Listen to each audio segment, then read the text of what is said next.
Championship. I am guessing that you're pretty pleased with where your game is now coming into the championship, having won the first major on the PGA Tour Champions this year at the Regents Tradition on Monday. So congratulations on that.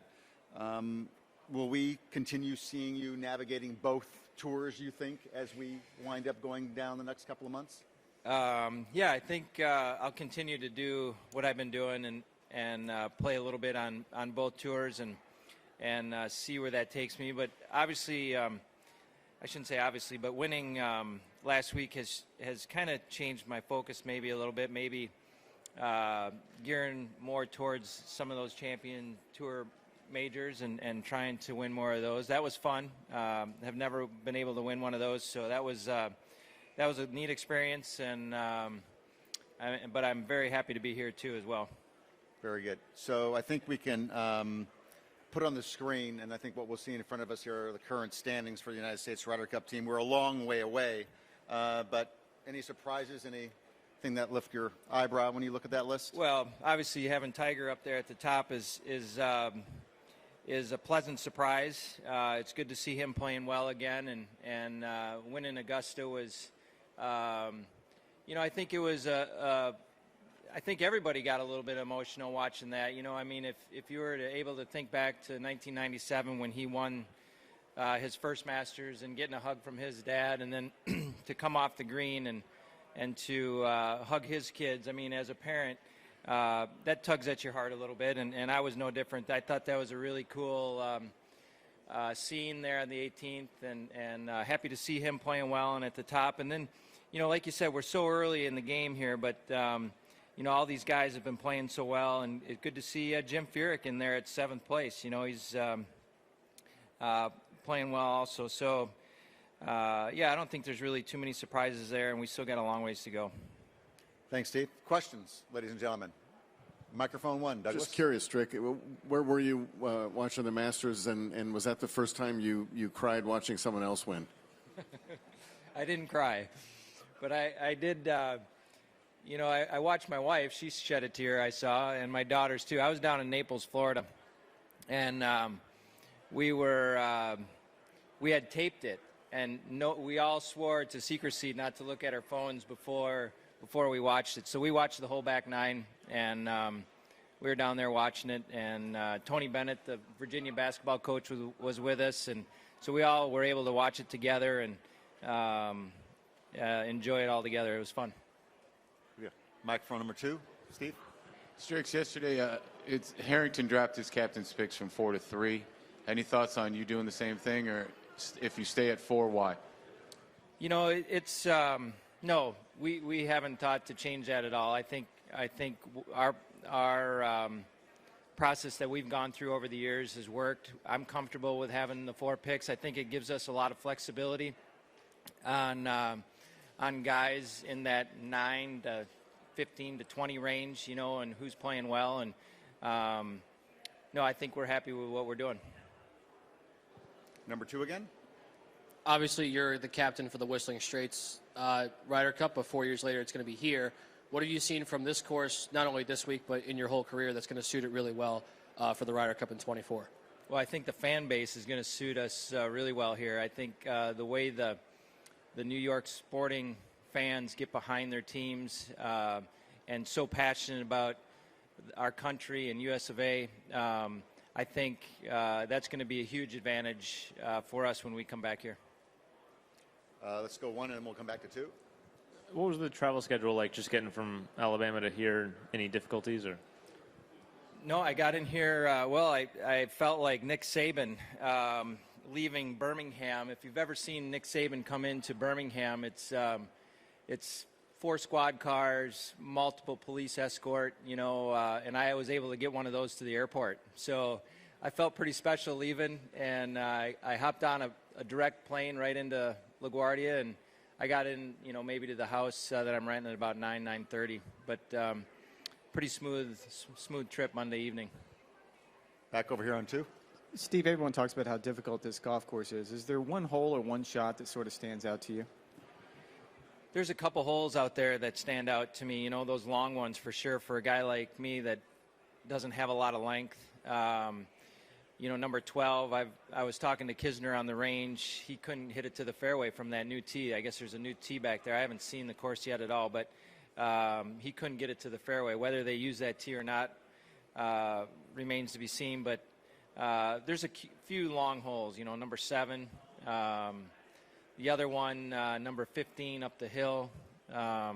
There's some real key shots, and I think those shots are coming from off the tee. You got to get it in the fairway to be able to get it to the green.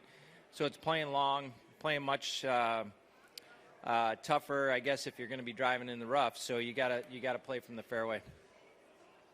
Mike, number 1. Yeah, Strick, we all think that length is the biggest key out here, especially being wet. From your standpoint, is that going to be the biggest issue, if you can keep it anywhere in the short grass? Or is there a player like yourself or a Zach Johnson, something like that, that really has an opportunity if they do all the things right?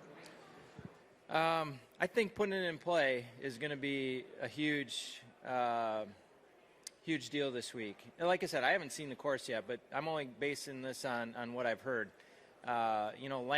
Length is always an issue. If you can drive it long and straight, you're going to have an advantage.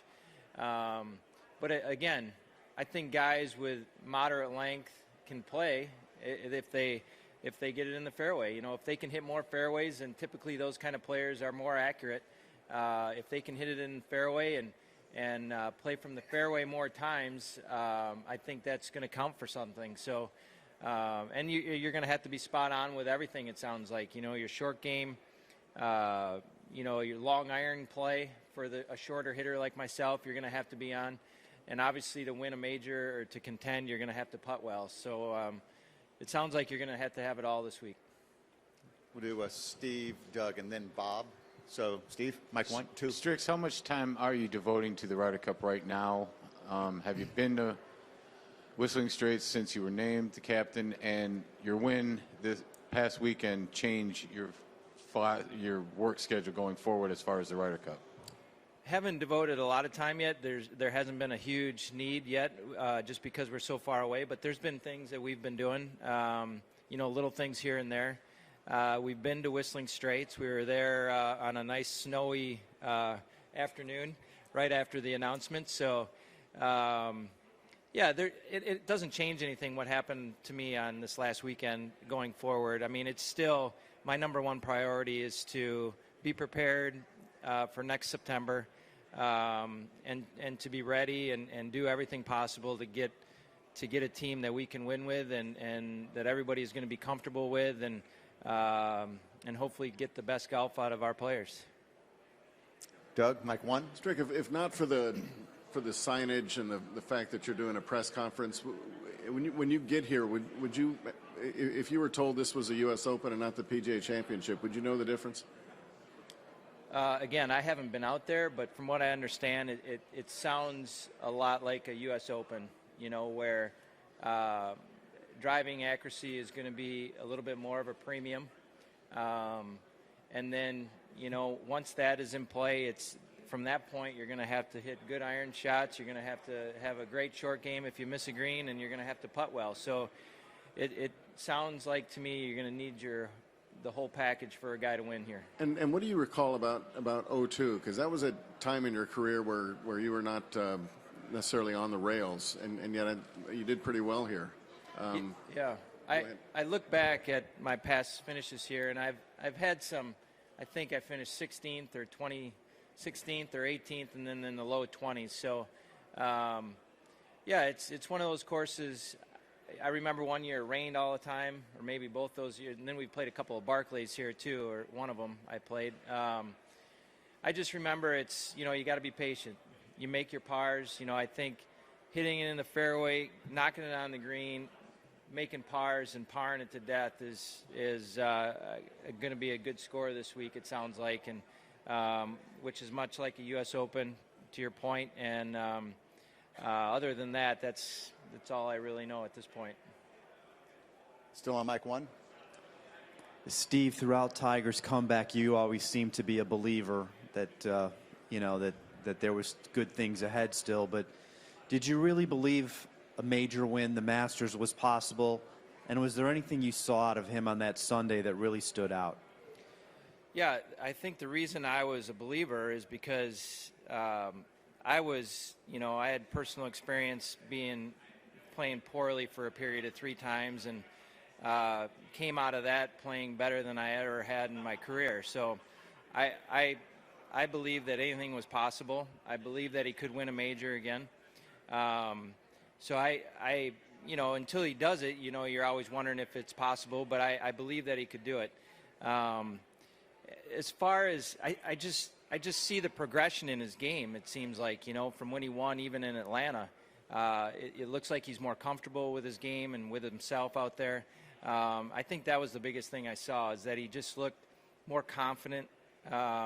He hit the shots. I mean, some of those shots he hit coming in, at the one at 16 in particular, that's not an easy shot, and you got water left, and if you miss it to the right, it's almost a sure 3-putt sometimes. So, and he hit it in there to a couple of feet. So he hit some really clutch shots when he had to, and I think that's what I was most impressed with. Okay, still on mic 1. You said you haven't seen the course yet. It was yesterday, just a rest day. And how do you feel coming off last week? Yeah, I was a little bit tired yesterday, and I putted for about an hour and a half, and I had intentions of going out there, but just never got motivated enough to do it. But I figured if I go out, I'll play 9 holes. I'm going to play the back 9 with Jordan this afternoon, and then I'll probably just take my putter and chipper my 59-degree wedge and walk the front. I've played here enough. The course is right in front of you, and it's going to come down to executing the shots and hitting them.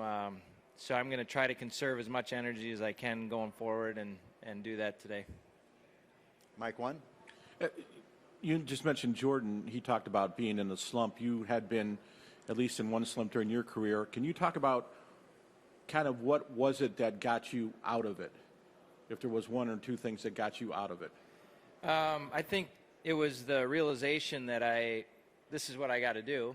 I'm not capable of getting any other job in life probably, so I'm a golfer. That's what I've done my entire life. So let's suck it up a little bit. Let's go to work harder. I went to work harder in the wintertime and just put the work in and talk to my father-in-law a little bit more about what I wanted to change, because I knew I'm the guy out there hitting the shots. And it's easy to take direction from people, but deep down you got to be the guy that's comfortable with hitting and executing the shots under the gun and feel comfortable with what you're doing. I mean, it's easy for me to tell you, hey, Alex, you're taking the club outside, but if you don't feel that, or if you don't know that, or if you're not comfortable with that, it's still going to be hard for you to do. So I kind of took a little bit more ownership of what I was doing, and I pointed in a direction that I wanted to go in, and we worked together a little bit better, but just went to work harder and took more ownership of what I was doing. Questions? Mr. Ferguson, mic number 1. So Jordan needs to win the PGA to do the career Grand Slam. Tiger needs to win the next 3 to do the calendar slam. Who's got the better chance?